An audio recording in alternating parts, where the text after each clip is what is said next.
হজরতে বেলাল রাদিয়াল্লাহু তাআলা আনহু, উনার বাড়ি মক্কা মদিনা না, অনেক দূরে, কিন্তু উনি মুসলমান হয়েছেন, সাহাবী হয়েছেন।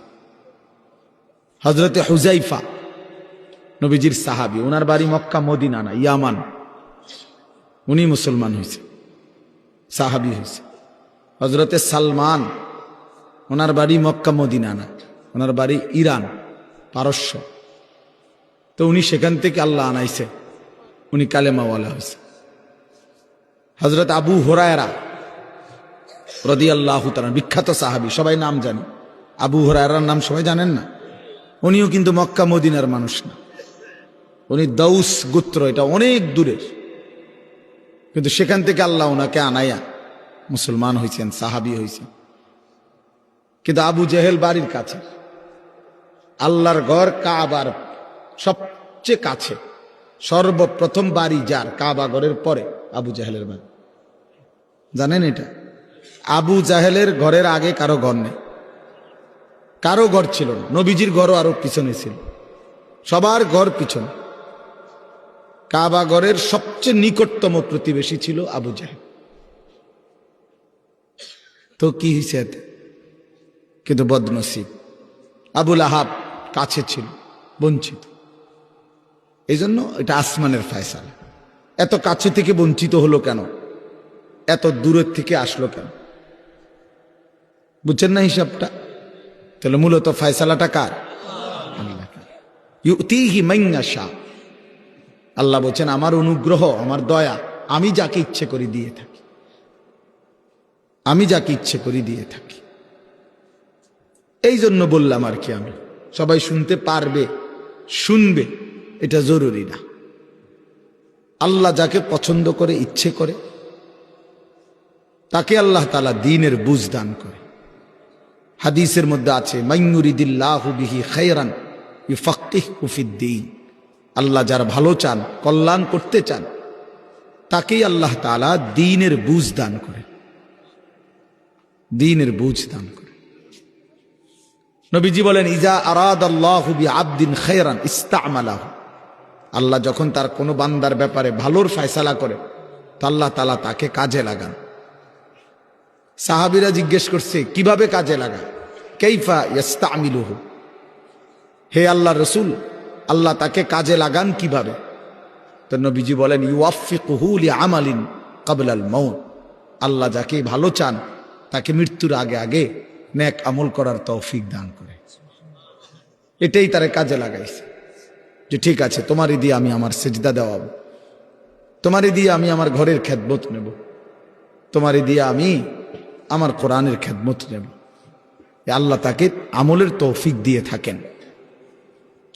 তাইলে এই জন্য বললাম, এটা সব সময় মনে রাখবে, আল্লাহর দেওয়া তৌফিক ছাড়া বান্দা নামাজ পড়তে পারে না। বাত আল্লাহ সবাইকে খাওয়ায়, সেজদা আল্লাহ সবাইকে দিয়ে দেওয়ায় না। দুনিয়ার প্রয়োজন আল্লাহ সকলের প্রয়োজন পূরণ করে, জন্তু জানোয়ার, কুকুর বিড়াল, সাপ বিচ্ছু, কাফের মুশরিক বেঈমান নাস্তিক মুরতাদ, এদের সকলের দুনিয়াবি প্রয়োজন আল্লাহ পূরণ করে। এই খানা পিনা, পেশাব পায়খানা, হ্যাঁ জরুরত, এগুলো তো আল্লাহ তাআলা জন্তু জানোয়ারেরও পূরণ করে।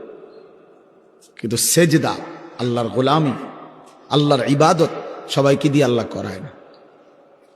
আল্লাহ যাকে পছন্দ করে, ইচ্ছে করে, তাকেই আল্লাহ তাআলা তার দ্বীনের জন্য কাজে লাগায়, আল্লাহর ইবাদতের তৌফিক দান করে। এই জন্য এটা সব সময় মনে রাখতে হবে। নবী সাল্লাল্লাহু আলাইহি ওয়াসাল্লাম দোয়া করতেন যে আল্লাহ, আমার ইবাদত, আপনার ইবাদত সুন্দরভাবে করার জন্য আপনি আমারে সাহায্য করেন। আপনি সাহায্য না করলে হবে না, আপনি তৌফিক না দিলে হবে না। আল্লাহুম্মা লা মানিআ লিমা আ'তাইত, আপনি দিলে বাধা দিবে কে? আপনি না দিলে দিবে কে? আপনাকে বাদ দিয়ে কারো কোনো চেষ্টায় কি লাভ হবে? কোনো লাভ হবে না। এই জন্য এটা অনেক বড় ইহসান, আল্লাহ তাআলার দয়া। আল্লাহ যাকে পছন্দ করেন, ইচ্ছে করেন, দয়া করেন, আল্লাহর ইচ্ছা হয়, আল্লাহ তাকে কোরআন পড়তে দেয়, দ্বীন মানতে দেয়, আল্লাহকে সেজদা করতে দেয়। আর এমনি বাকিদেরকে আল্লাহ খাওয়ায় পড়ায়, এটা একটা কমন ব্যাপার। আল্লাহ তাআলা বলছেন আমি অনুগত অবাধ্য সবাইকেই খাওয়াই। কাফের মুশরিক বেঈমান কারো রিজিক দুনিয়াবি আমি আটকাই না। এই জন্য আল্লাহ তাআলা ফেরাউনকেও রিজিক দিছে, মুসা নবীকেও রিজিক দিছে না? নমরুদকেও রিজিক দিছে, ইব্রাহিম আলাইহিস সালামকেও রিজিক দিছে। আল্লাহ তাআলা আবু জেহেল আবু লাহাবকেও রিজিক দিছে, নবী সাল্লাল্লাহু আলাইহি ওয়াসাল্লামকেও রিজিক দিছে। তাহলে দুনিয়ার প্রয়োজন সকলের পূরণ করছে, সকলের। কিন্তু আখিরাত সমান না, আখিরাত ভিন্ন। আখিরাত শুধুই ঈমানদারের। পরকালের সুখ শান্তি নিয়ামত শুধুই ঈমানদারের, শুধুই সেজদাওয়ালার। কোরআন শরীফে আছে আল্লাহ তাআলা বলবে কুলু ওয়াশরাবু হানিআম বিমা কুনতুম তা'মালুন। আমার বান্দা বিগত জীবন দুনিয়াতে যে আমল করছো তার বিনিময়ে আজকে জান্নাতে খাও পান করো, ওগুলোর বিনিময়ে। কুলু ওয়াশরাবু হানিআম বিমা আসলাফতুম ফিল আইয়ামিল খালিয়া। আল্লাহ বলেন জান্নাতীকে বলবে বান্দা নিশ্চিন্তে আরামসে দুনিয়ার জীবন যে তুমি নেক আমল করেছ তার বিনিময়ে আজকে আরামসে নিশ্চিন্তে নির্বিঘ্নে আমার জান্নাতে খাও এবং পান করো। জাযাআম বিমা কানু ইয়ামালুন।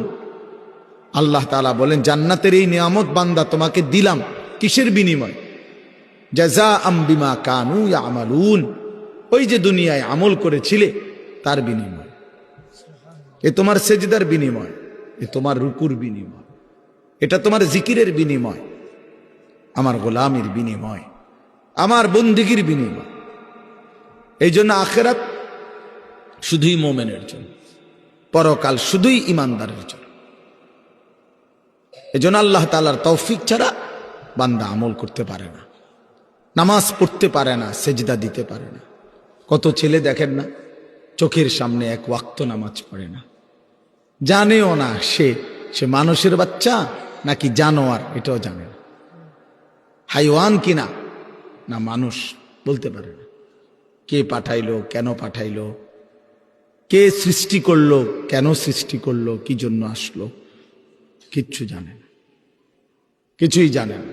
লক্ষ্য উদ্দেশ্যহীন গন্তব্যহীন এক পাগল মাতাল ছাগল, যা মন চায় তাই করে, যা মন চায় তাই। এটা জিন্দিগি আর কি। এ তো লক্ষ্য উদ্দেশ্যহীন জীবন, জন্তু জানোয়ারের জীবন।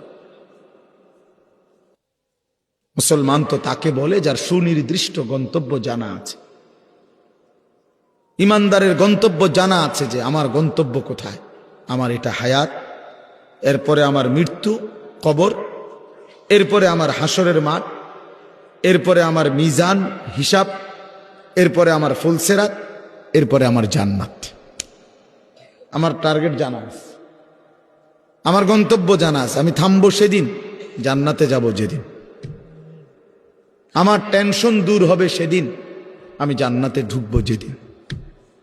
ওয়াকালুল হামদুলিল্লাহিল্লাযী আযহাবা আন্নাল হাযান।